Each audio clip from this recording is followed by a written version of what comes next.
माफी दीजिए। आज की प्रेस कॉन्फ्रेंस में आप सबका स्वागत है। मेरे साथ, जैसा आप जानते हैं, मेरे दाहिनी तरफ पार्टी के बहुत सीनियर महासचिव सरवर अली जी हैं और उनकी दाहिनी तरफ हमारे पार्टी में जो लीगल सेल है उसके सेक्रेटरी जनरल जी हैं। हमारे बाईं तरफ आप सबके जाने पहचाने महासचिव पुराने विधायक किशोर कुमार मुन्ना जी हैं और उनकी बाईं तरफ हमारे पार्टी के वरिष्ठ स्पोक्स पर्सन विवेक जी हैं। तो आज का मुद्दा उसी सरगर्मियों को आगे कर रहा है जो प्रशांत जी के कुछ प्रेस कॉन्फ्रेंसेस से शुरू हुई थी। जब हमने सरकार में साथ रहे मंत्रियों और उनके सहयोगी दलों के सीनियर नेताओं के ऊपर भ्रष्टाचार का आरोप लगाया था, तो उत्तर ये आया कि डॉक्यूमेंट्स कहां हैं। आज हम आपको ये बताने आए हैं कि जनसुराज पार्टी जब कभी किसी भी विषय पर किसी भी तरह का आक्षेप किसी भी व्यक्ति पर लगाती है तो उसके पीछे डॉक्यूमेंट्री प्रूफ हमारे पास होता है। ये दूसरी बात है कि प्रेस कॉन्फ्रेंसेस में अभी तक हमें आपके सामने वो सारे डॉक्यूमेंट्स दिखाने का मौका नहीं मिला। उसका कारण यह है कि डॉक्यूमेंट्स इतने ज्यादा हैं, भ्रष्टाचार ही इतना ज्यादा है, तो डॉक्यूमेंट्स तो ज्यादा होंगे ही। अब इतने डॉक्यूमेंट अगर ट्रक भर के आपको दिखाना पड़े तो न आपके पास समय है न जनता के पास समय है। तो आज हम एक छोटा उदाहरण दे रहे हैं। जो पिछले प्रेस कॉन्फ्रेंस में 200 करोड़ की बात हुई थी, जो अशोक चौधरी जी के ऊपर हमारा आरोप था, उसके बाद ये खबर आई कि भाई कोई प्रूफ तो है नहीं। आज हम आपके सामने वो सारे प्रूफ लेकर आए हैं। जहां तक सरकार में भ्रष्टाचार का सवाल है, आप सब जानते हैं कि अभी रिसेंटली जो कैग रिपोर्ट आई है, उस रिपोर्ट में जो 70,000 करोड़ के घोटाले की बात कही गई है, उसको अब आप सब से अनुरोध है कि थोड़ी तवज्जो दें, उसके आगे पीछे की कुछ जानकारियां लें और हमें भी दें। वैसे तो पेपर में बहुत कुछ आ चुका है, जैसे कि जो हाईवे बने उसमें जिन किसानों को मुआवजा देना था, सुना कि हजार करोड़ तक के पैसे अभी तक किसानों को नहीं दिए गए हैं, 6 साल निकल गए। तो ये तो कुछ जो चीजें सामने हैं उसके उदाहरण हैं। मैं रिक्वेस्ट करता हूं किशोर कुमार जी से कि वो आपके सामने अपनी बात रखें और वो चीजें आपके सामने प्रस्तुत करें जिसके लिए हमने आपको यहां आज बुलाया है। बहुत बहुत धन्यवाद। धन्यवाद अध्यक्ष जी। आप सभी लोगों का हम शुक्रिया करते हैं कि आप सब लोग अपना महत्वपूर्ण समय दिए हैं।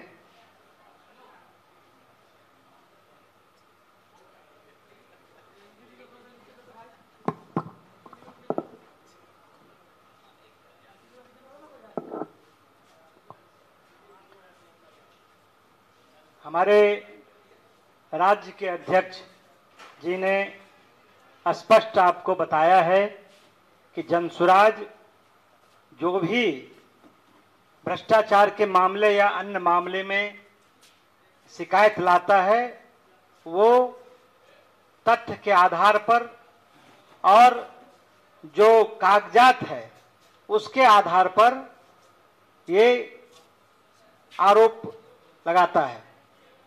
प्रशांत किशोर जी का चौथा जो उद्भेदन हुआ, खासकर राज्य के भ्रष्टतम मंत्री अशोक चौधरी, मंगल पांडे, दिलीप जायसवाल जो भारतीय जनता पार्टी के नेता हैं, और राज्य के उप मुख्यमंत्री श्री सम्राट चौधरी पर वो तथ्यों के आधार पर बिल्कुल वो आरोप था। जब प्रशांत जी ने इस बात की चर्चा की और पब्लिक जनता को बताने का काम किया, तो लगातार उसके बाद से ये कहा जा रहा था कि जनसुराज और उसके सूत्रधार प्रशांत किशोर जी बगैर तथ्यों का, खास करके जो ग्रामीण कार्य विभाग के मंत्री, जो देश के सबसे भ्रष्टतम मंत्री हैं, उन्होंने कहा कि हमें कोई पेपर नहीं मिला है। तो मैं आज जो उनका भ्रष्टाचार का कहानी है वो मैं आपको एक सिर्फ उदाहरण, जो मैं आपको दिखा रहा हूं वो उनके भ्रष्टाचार का मात्र 10% है। वो मैं अब आपको दिखा भी रहा हूं। और वो डीड पेपर जो अवैध तरीके से कमाया गया है, वो संपत्ति आपका पेपर भी आपको उपलब्ध करा रहा हूं, जो आप पेपर लेकर उनसे पूछिए कि आपने इतना पैसा कहां से लाया है। हम सबसे पहले जो उनकी धर्म पत्नी है श्री नीता चौधरी जी, अशोक चौधरी जी की पत्नी श्री नीता केसकर चौधरी जी हैं, जो इस राज्य के बड़े जो बिल्डर हैं श्री दिलीप कुमार मित्तल और राकेश कुमार अग्रवाल जी से 13 फरवरी 2021 को 2.651 डिसमिल जमीन 2,61,97,000 में खरीदा।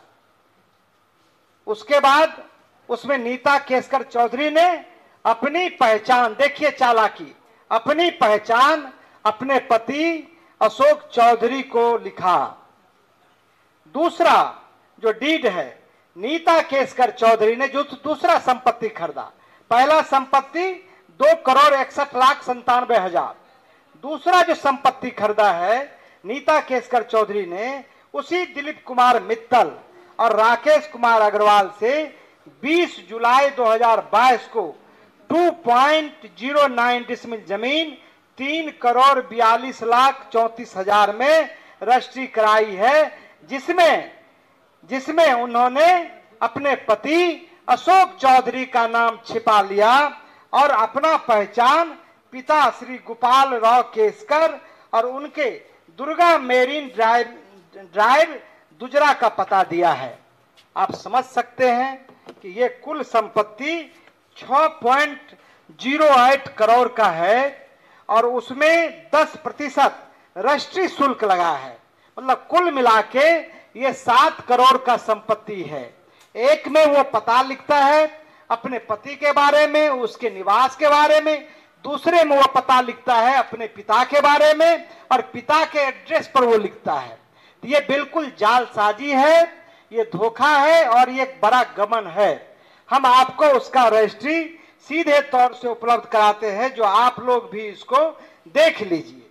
ये आपको एक डीड है और दूसरा डीड आपको ये है, डीड नंबर आपको 2939 एक है और दूसरा डीड नंबर आपको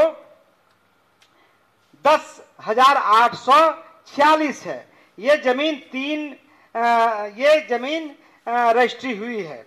तो ये आपको मैंने बताया है। दूसरा कि नीता केसकर चौधरी के बारे में आपको मालूम होगा कि उन्होंने वैशाली ट्रेडिंग कंपनी के नाम पर उन्होंने पंजाब नेशनल बैंक से 1,60,00,000 और 1,40,00,000 मतलब 3 करोड़ रुपया उन्होंने लोन लिया। बैंक गारंटी के मामले में जब पंजाब नेशनल बैंक ने खोजा तो वो फर्जरी निकला। ठीक है। बैंक की शिकायत के बाद सीबीआई ने मामले की जांच की। पटना हाई कोर्ट ने उनको, जो उनका पैरवी है और जो उनका सरकार ने पैरवी नहीं किया, तो उनको दोष मुक्त कर दिया। तब सीबीआई ने सुप्रीम कोर्ट गई, चुनौती दी। वहां जाके सुप्रीम कोर्ट ने हाई कोर्ट के आदेश को स्थगित कर दिया। आज भी यह मामला सुप्रीम कोर्ट में विचाराधीन है। यानी नीता केसकर चौधरी आज के दिन भी धोखाधड़ी के मामले में अभियुक्त है। क्या मंत्री अशोक चौधरी या उनके पत्नी नीता केसकर चौधरी बताएगी कि उक्त 7 करोड़ की रकम उन्होंने कहां से ली? हमारा आरोप है कि यह व्यावसायिक प्रॉपर्टी है जिसका बाजार मूल्य कम से कम 20 करोड़ रुपया है, कम से कम 20 करोड़ रुपया है। दूसरी बात कि सीबीआई जब जांच कर रही है तो इतना पैसा कहां से लाया है, यह महत्वपूर्ण बात है। ये मैं सिर्फ नीता केसकर चौधरी के बारे में और अशोक चौधरी के बारे में आपको हमने बताने का काम किया है। अभी हम लोग मंत्री अशोक चौधरी और उनकी पत्नी नीता केसकर चौधरी के सिर्फ 2 संपत्ति के बारे में मैं फिर कह रहा हूं, आपको जानकारी दे रहा हूं, जो 20 करोड़ की संपत्ति है और जिसने बैंक के साथ धोखाधड़ी किया है। उसके अलावा उन्होंने जो संपत्ति अर्जित की है वो मैं आगे बताऊंगा। अब मैं आता हूं, ये डीड यदि आप लोग कोई लेना चाहते हैं, देखना चाहते हैं तो इसको देख सकते हैं। दूसरा मैं आ रहा हूं कि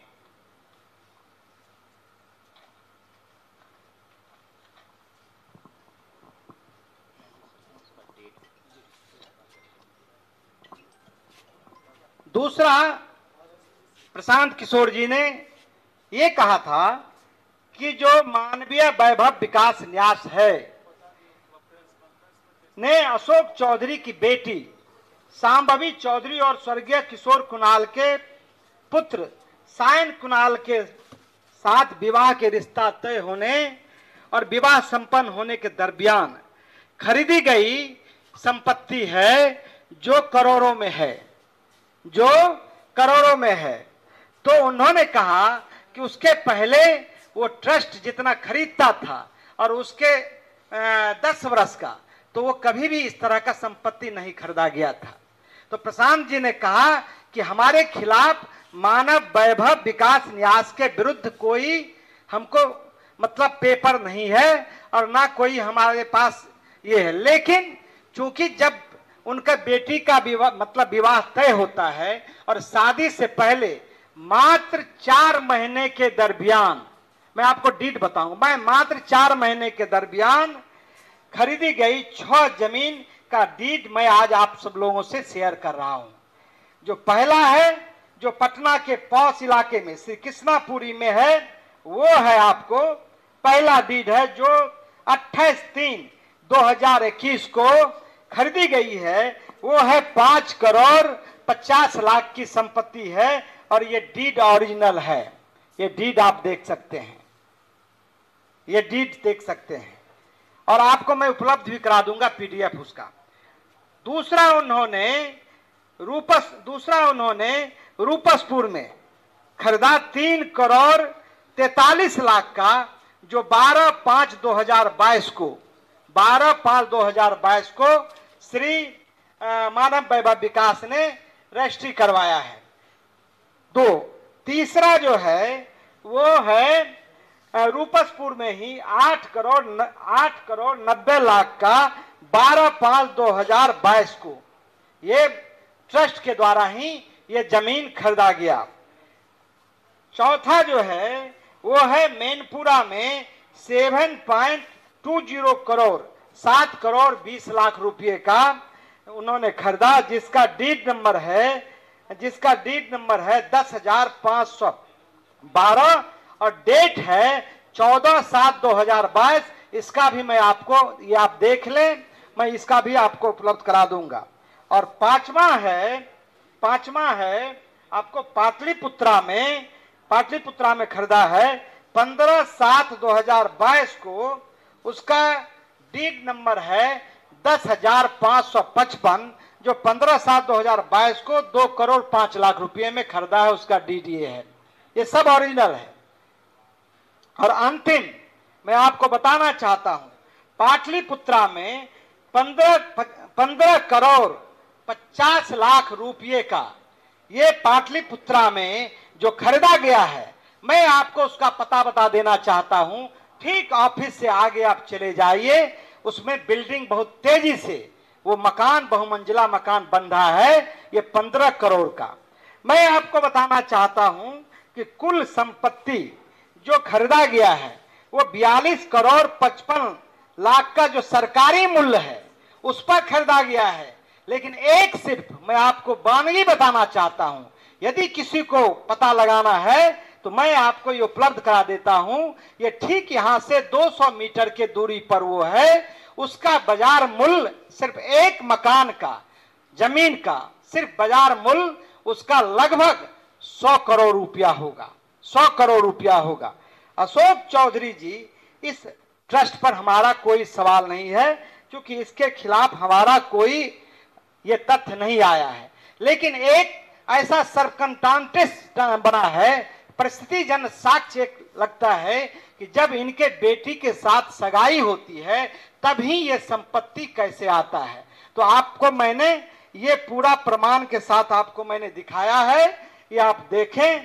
और आप उनके परिवार से, खास करके प्रशांत जी ने कहा कि किशोर कुणाल की छवि एक ईमानदार और अच्छे लोगों की रही है, एक उनका जो चारित्रिक रहा है वो बिहार में अच्छे लोगों का रहा है।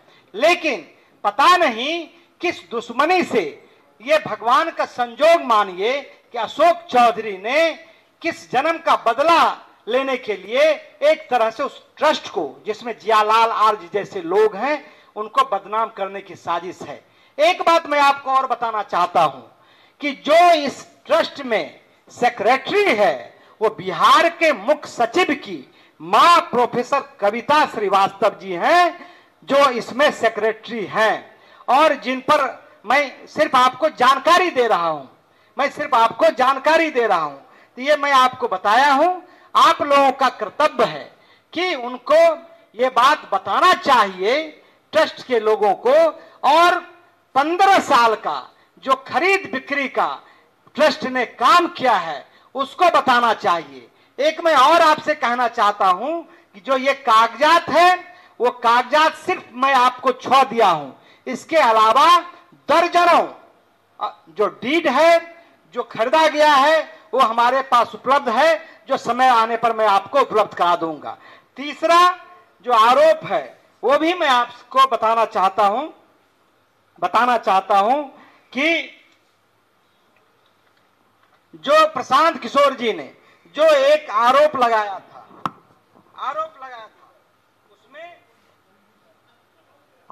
उसने तथ्यों के आधार पर आरोप लगाया था। प्रशांत किशोर जी ने यही उस दिन कहा था, उन्होंने कोई मानव वैभव पर आरोप नहीं लगाया था और उनके खिलाफ कोई हमारे पास साक्ष्य नहीं था, लेकिन उन्होंने जो आरोप लगाया था और जो सिद्ध है उसमें कहीं से दो राय नहीं है। वो है अशोक चौधरी की जो बेटी है श्री सांभवी चौधरी, जो समस्तीपुर से सांसद है। तो अशोक चौधरी ने 2019 में अशोक चौधरी के पियर योगेंद्र दत्त थे, योगेंद्र दत्त जी ने अशोक चौधरी ने 2 रजिस्ट्री अपने पियर श्री योगेंद्र दत्त जी के नाम से करवाया है। ये दोनों आपको, ये मैं आप लोग को उपलब्ध करा देता हूं और दोनों ये डीड आप देख लें।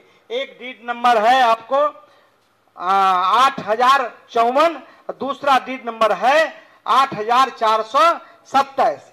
ये दोनों डीड के द्वारा उन्होंने ये जमीन खरीदा और अशोक चौधरी ने योगेंद्र दत्त को अपना पैसा उसमें दिया, अवैध पैसा उसमें दिया, जिसकी आप जांच कर सकते हैं।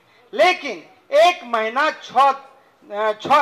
साल 6 महीने के बाद श्री अशोक चौधरी जी ने अपने बेटी के नाम से वो दोनों जो रजिस्ट्री था लगभग 74 डिसमिल, पटना का 23 कट्ठा बोला जाता है, वो बहुत मूल्यवान जमीन है, वो 34 लाख में वो खरीदते हैं। और आप अशोक चौधरी ने कहा कि हमको साक्ष्य नहीं मिला है, इस जमीन का साक्ष्य नहीं मिला है। तो आपके माध्यम से मैं उनको साक्ष्य उपलब्ध करवाना चाहता हूं। और बैंक अकाउंट से उन्होंने 10 लाख रुपया दिनांक 2021 को ट्रांसफर किया है और 21/2/2021 को रजिस्ट्री हुआ है, उसमें 10 लाख रुपया योगेंद्र दत्त के खाते में सांभवी चौधरी भेजती है। उस समय सांभवी चौधरी 10 लाख रुपया मात्र भेजती है और वो उस समय पढ़ाई कर रहा है। तो क्या एक पढ़ने वाले लोग 34 लाख रुपया कहां से लाएंगे? वो ऐसा कौन सा रोजगार है सांभवी चौधरी का जो उन्होंने 34 लाख रुपया उनको पेमेंट किया? एक दूसरा कि 34 लाख के बदले मात्र उन्होंने 10 लाख दिया, और 10 लाख में भी मैं आपको बताना चाहता हूं कि दिनांक 1/3/2021 को उनसे 2 लाख रुपया निकाल लिया गया और फिर दिनांक 2/3/2021 को 9 लाख रुपया निकाल के 10 लाख रुपया उसमें भी अशोक चौधरी ले लिया है। यह गंभीर आरोप है। रुपया जमा किया लेकिन 10 दिन के बाद वो पैसा निकाल लेता है, चूंकि पैसा ये दिया था। तो ये एक आरोप है, ये आप ले सकते हैं, ये बैंक का स्टेटमेंट है, स्टेट बैंक का। दूसरा हमारे पास जो उन्होंने रजिस्ट्री किया है, जब सांभवी चौधरी आपको नॉमिनेशन किया तो नॉमिनेशन के बाद उन्होंने अपना संपत्ति दिखाया कि भाई जमीन दिखाया कि 54 लाख का है। रिटर्निंग अफसर जो डीएम है उन्होंने इनकम टैक्स को ये भेज दिया। इनकम टैक्स ने इसकी जांच की और नोटिस किया कि भाई आप तो 10 लाख रुपया दिखाए हैं और ये जमीन 34 लाख रुपया से ज्यादा का है, तो ये पैसा कहां है, आप इसका जवाब दें। तब इन लोगों ने योगेंद्र दत्त से संपर्क करना चाहा तो योगेंद्र दत्त ने कहा कि भाई हम ये पैसा नहीं लेंगे, आप जिस समय देने का था उस समय दिए नहीं, अब आप जब इनकम टैक्स आपको कर रहा है तब आप दे रहे हैं। तब आपको अशोक चौधरी, चूंकि बैंक अकाउंट उसको मालूम था, तो दिनांक 27/4/2025 को अशोक चौधरी ने 25 लाख रुपया, मतलब सांभवी चौधरी ने 25 लाख रुपया योगेंद्र दत्त के खाते में जमा कर दिया है, जो पैसा आज भी है। प्रशांत किशोर जी सिर्फ इसी आरोप पर उन्होंने कहा कि इसके खिलाफ हमें पूर्णतः सबूत है, और यह सबूत चूंकि अशोक चौधरी ने कहा कि ना तो हमको डीड का पेपर है ना बैंक का है, तो आपके माध्यम से हम दोनों आपको उनको उपलब्ध कराना चाहते हैं, वो ले ले और ये बतावे वो कि किस तरह से वो भ्रष्टाचार में लिप्त हैं, किस तरह से वो अवैध संपत्ति खरीद रहे हैं। मैं आपको बताना चाहता हूं कि अशोक चौधरी के बारे में आप जानते हैं कि पिछले मार्च में 30,000 करोड़ का टेंडर हुआ और उसमें आपको 2% पैसा लिया है। उसकी बात चर्चा हम बाद में करेंगे, लेकिन अशोक चौधरी ने जो साम्राज्य खड़ा किया है वो दिल्ली में सफ्दरगंज में अपने मां के नाम से फ्लैट लिया है, जिसमें मनीष आनंद की कंपनी ने उन्हें बेचा है, प्रॉपर्टी खरीदी है। जो राकेश कुमार बंसल है और जो एक और हैं, वो दोनों आपको कुणाल साहब ने भी वही संपत्ति बेचा है और नीता चौधरी केसकर को भी वही संपत्ति बेचा है। आप समझिए, दोनों का संपत्ति वही बेचा है। उसके अलावा इनका महावीर इलेक्ट्रिक जो है उनमें बंसल जो कंपनी है उसमें, उसके अलावा डीपीएस वर्ल्ड स्कूल जो है उसमें सहित अनेकों संस्थान में इनका अवैध संपत्ति है, जिसका पेपर हमारे पास उपलब्ध होगा, समय पर मैं आपको उपलब्ध कराऊंगा। लेकिन अब अशोक चौधरी जो 100 करोड़ का मानहानि का मुकदमा प्रशांत किशोर जी पर किए हैं, तो उसका जवाब तो प्रशांत जी ने कहा कि हमारा वकील दे देगा। इसके पहले भी उन्होंने केस किया है, लेकिन अब उनको मैं सीधे कहना चाहता हूं कि आपने कहा था कि पेपर उपलब्ध नहीं है, तो पेपर आपको उपलब्ध हो गया है। इधर उधर की बात मत कीजिए, आप बताइए कि इतना पैसा आपने कहां से खरीदा है, इतना प्रॉपर्टी आपने कहां से लाया है, ये आप बताइए। ये प्रॉपर्टी 200 करोड़ का प्रशांत किशोर जी ने कहा था, तो वो कम है, बल्कि ज्यादा पैसा है। इनका जो वेयर हाउस का है वो 100 एकड़ के जमीन में है। मैं आपको बताना चाहता हूं, इनका पार्टनरशिप विभिन्न लोगों के साथ है, तो उनको बताना चाहिए और उनको पब्लिक डोमेन में बताना चाहिए।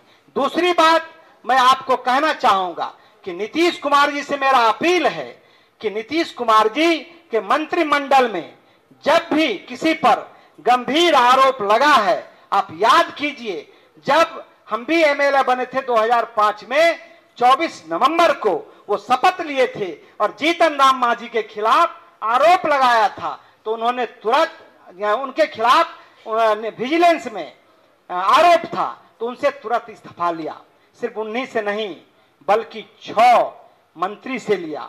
7वां तेजस्वी यादव पर जब इसी जमीन खरीद में गंभीर आरोप लगे तो उन्होंने कहा कि आप इसमें जवाब दीजिए, पब्लिक को जवाब दीजिए, और इसी आधार पर उन्होंने गठबंधन तोड़ लिया। तो हम नीतीश कुमार जी से मांग करना चाहते हैं इस प्रेस के माध्यम से कि अशोक चौधरी पर यह गंभीर आरोप है, इस आरोप पर क्या उनसे आप इस्तीफा लेना चाहते हैं? यदि ये इस्तीफा नहीं देता है तो इनको क्या बर्खास्त करना चाहते हैं?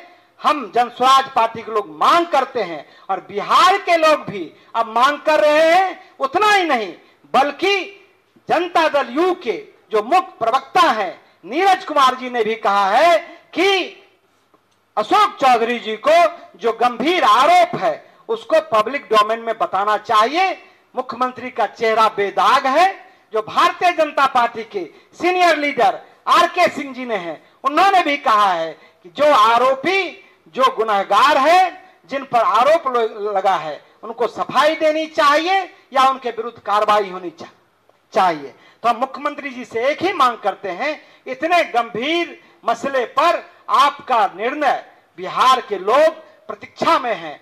मुझे पूरा विश्वास है कि अशोक चौधरी के खिलाफ और जो अन्य मंत्री के खिलाफ पुख्ता सबूत हैं उस पर आप कार्रवाई करेंगे। यदि ये लोग इस्तीफा नहीं देता है तो इनको सीधे मंत्रिमंडल से बर्खास्त करेंगे। मैं अपनी बात को खत्म कर रहा हूं। आप लोग का कोई प्रश्न हो तो अध्यक्ष जी से और उन लोगों से कर सकते हैं।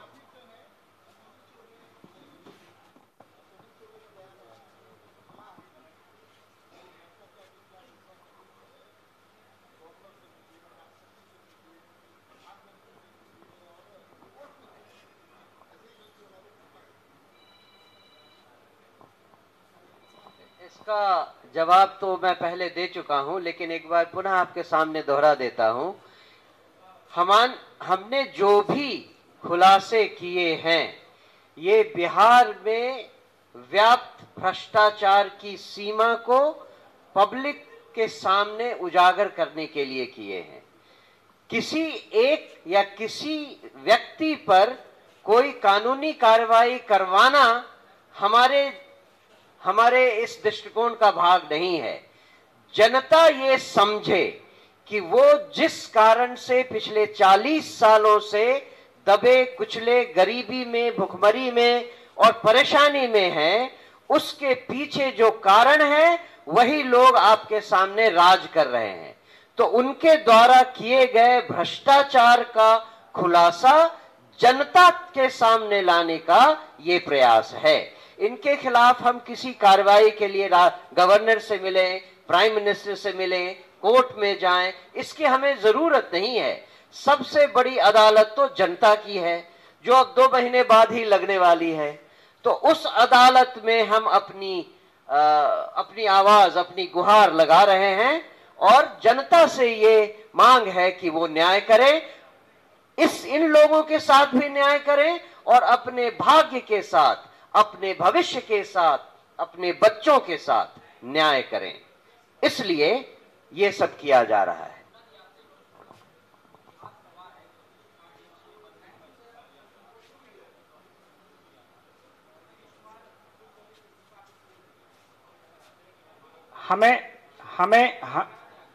हमें आज भी विश्वास है कि नीतीश कुमार देर से ही, भले हम लोग लगातार उन पर सवाल उठाए हैं, लेकिन देर से ही उन पर कार्रवाई होगी। मैं एक बात और आपको बताना चाहता हूं कि दिलीप जायसवाल के खिलाफ हम लोगों ने आरोप लगाया था, हम लोगों ने हाई कोर्ट का भी दरवाजा खटखटाया है। हम लोग का इन दरवाजाओं से जनता के दरवाजा, सबसे बड़ा अदालत जनता का है। हम आपके माध्यम से जनता को कह रहे हैं, सरकार के सबसे बड़े पद पे मुख्यमंत्री हैं, हम उनसे दरखास्त कर रहे हैं कि चूंकि एक मंत्री, उसमें एक बड़े अधिकारी, बड़े बड़े लोग हैं, तो उस पर सीधी जांच हो, कार्रवाई हो जाए। क्योंकि ये सिद्ध है, तो मुझे पूरा विश्वास है कार्रवाई होगी। नहीं होगी तो हम न्यायालय भी जाएंगे, लेकिन पहले जनता की अदालत, और पहले प्रतीक्षारत हैं कि नीतीश जी कब न्याय करते हैं, कब भ्रष्टाचारी को सजा देते हैं।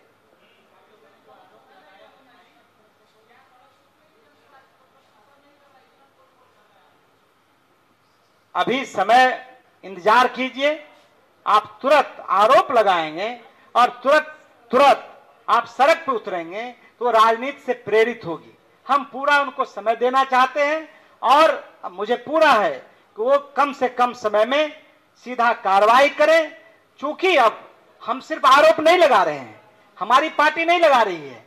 अब हम लोग, जब प्रशांत किशोर जी ने जब इस बात को कहा तो बिहार के गांव-गांव में चर्चा होने लगी है, और उनके दल के अंदर जो जनता दल यू के मुख्य प्रवक्ता है, उन्होंने ये सवाल किया है, जो एक ईमानदार ब्यूरोक्रेट भारतीय जनता पार्टी के बड़े नेता हैं आर.के. सिंह, उन्होंने सवाल को कहा है। और देश के विभिन्न जो इंटेलेक्चुअल लोग हैं, उन्होंने राय दी है कि ये गंभीर विषय है, इस पर उनको कार्रवाई करनी चाहिए।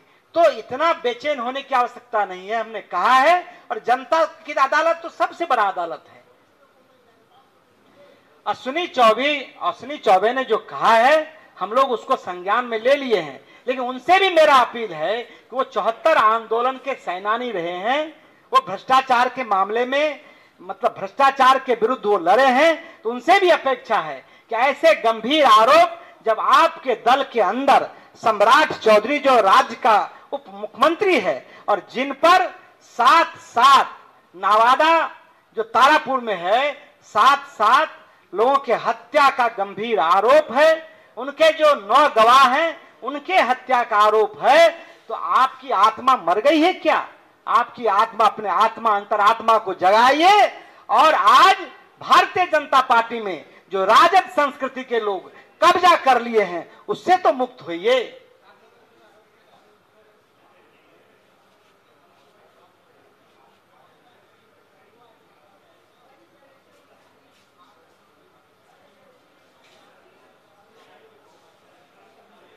भाई प्रशांत किशोर क्या खरीदे नहीं खरीदे वो हमसे पूछेंगे, सब जवाब देंगे। प्रशांत किशोर किसी पद पे नहीं न है। अशोक चौधरी मंत्री हैं, और मंत्री रहते हुए अभी तो अशोक चौधरी का कहानी शुरू हुआ है। मैंने कहा कि 10% है। अशोक चौधरी ने विभाग में क्या किया है, कहां कहां क्या क्या, सब आएगा। कहां स्कूल, कहां बेवरेज, कहां गोदरेज, सब कुछ इसमें आएगा। आने दीजिए, समय पर आपको मैं उपलब्ध करा दूंगा।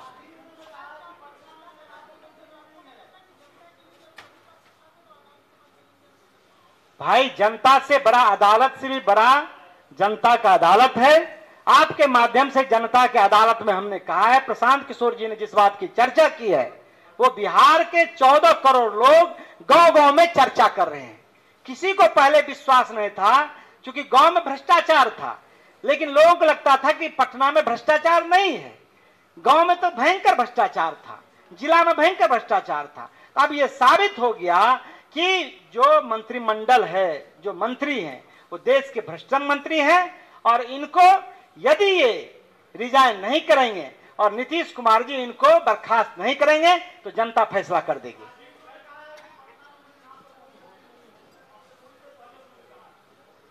किसने? तो भाई आपको तो मैं डीड दिया हूं, आप डीड ले लीजिए, उनसे जाके पूछिए। बैंक अकाउंट दिया हूं, भाई उसने अपने पत्नी के नाम पर लिया है। जो मकान अभी उनका जहां है बुद्धा मार्ग में, उन्होंने 1.25 कट्ठा जमीन, कितना बोलवाइएगा, 1.25 कट्ठा जमीन 4 करोड़ में खरीदा है।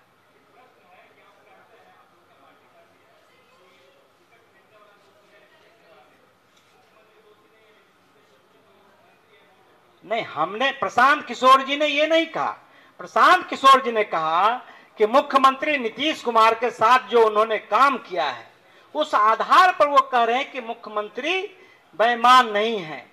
लेकिन मुख्यमंत्री की अब स्थिति ये नहीं है कि वो कंट्रोल कर सके। उनकी मानसिक शारीरिक स्थिति थोड़ी कमजोर हो गई है और उनके अगल बगल जो कोठरी है वो भ्रष्टम लोगों का है। और यदि मुख्यमंत्री यदि सचेत रहते, यदि थोड़ा सा भी ये रहता, तो ऐसे मंत्री को कब जेल भेज देते। नहीं, मुख्यमंत्री से हम लोग मुख्यमंत्री से अपील कर रहे हैं, मुख्यमंत्री निश्चित रूप से बिहार के लोगों के साथ न्याय करेगा।